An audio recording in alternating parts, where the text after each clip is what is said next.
нам сейчас очень тяжело платить ипотеку, соответственно, нам придется продать недвижимость, которую мы хотели бы оставить для своих детей, у нас их много.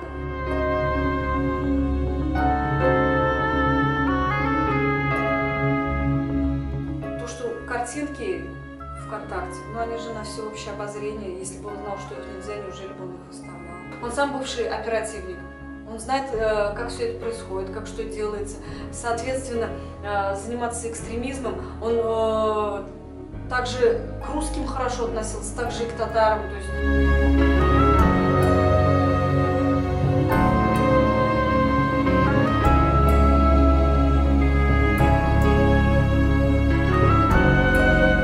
бежит от своих детей, у него маленькие несовершеннолетних дети.